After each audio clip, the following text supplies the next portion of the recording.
बिस्मिल्लाहिर्रहमानिर्रहीम। किसान भाइयों, अस्सलाम वालेकुम। उम्मीद है कि सब भाई खैरियत से होंगे। तो पिछली वीडियो में हमने चैप्टर नंबर 1 में बात की थी ज़मीन की तैयारी और कपास के बीज का इंतखाब। इन दोनों चीज़ों पे बात की थी, उसमें से एक चीज़ रह गई थी, उस पे आज ज़रा वजाहत से बात कर देते हैं। पहले उन दोनों चीज़ों को एक ही मिनट में बंद कर देते हैं, ज़मीन की तैयारी और बीज के इंतखाब को, ताकि जो नए आने वाले दोस्त हैं उनको इस बात की समझ आ सके कि उस पिछले चैप्टर नंबर 1 में हमने क्या बात की थी। ज़मीन की तैयारी के मुतल्लिक ये है कि कपास की काश्त के लिए हमें ज़मीन को अच्छी तरह से तैयार करना चाहिए। ज़मीन को जो गहरा हल चला के तैयार करना चाहिए।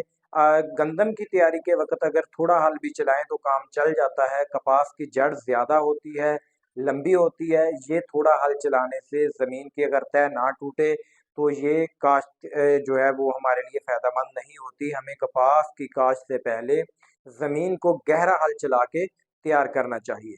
और बीज के इंतखाब में ये था कि बीज की जो है ना वो शरह अगाओ, उसे हमें चेक कर लेना चाहिए कि क्या इसकी शरह बीज की जो अगाओ है वो ठीक भी है या नहीं।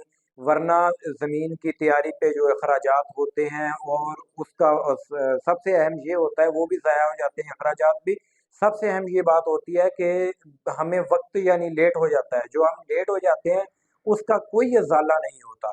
तो जो तीसरा था ज़मीन का इंतखाब, उस पे हमें ये देखना चाहिए कि अगर हमारी ज़मीन कलर ज़दा है, सेम वाली है, या इस काबिल नहीं है कि वो ज़्यादा पैदावार हमें कपास के लिए दे सके, तो हमें कतन उसमें कपास की फसल जो है वो काश्त नहीं करनी चाहिए, कोई और फसल काश्त कर लें।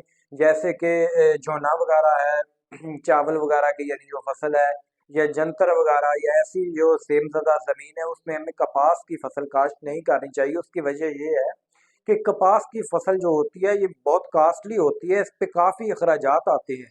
अगर ज़मीन हमें पैदावार ना दे सके या हमें इस बात का खदशा हो कि अगर हमारी फसल जो 1 माह की, 1.5 माह की, 2 माह की होके किसी वक़्त भी जो है वो ख़त्म हो सकती है, वो सूख सकती है। जैसा कि सेमज़दा जो ज़मीनें होती हैं उसमें फसल हो जाती है, जब 2-3 माह, 2.5 माह की होने के बाद अगर बारिश आ जाए तो बारिश जो है वो उस पूरी फसल को जो है ना ज़ाया कर देता है। इससे हमें नुकसान बहुत होने का खदशा है। इसलिए जो ज़मीन कलर ज़दा है या सेम ज़दा ज़मीन में है उसमें कतन आप कपास काश्त करने का सोचे भी ना, वरना उससे हमें नुकसान होगा।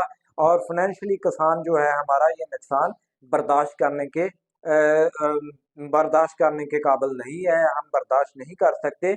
इसलिए हमें ज़मीन का इंतखाब ऐसा करना चाहिए जो कि हमें ज़्यादा से ज़्यादा पैदावार दे सके, और हम अपने अखराजात को निकाल के भी हमें उससे कोई ना कोई इनकम हासिल हो सके। हमें अच्छी ज़मीन का इंतखाब करना चाहिए, ज़रख़ेज़ ज़मीन का इंतखाब करना चाहिए और भारी ज़मीन का इंतखाब करना चाहिए। फिर ही हमें उससे पैदावार जो है वो ज़्यादा मिल सकेगी। और फिर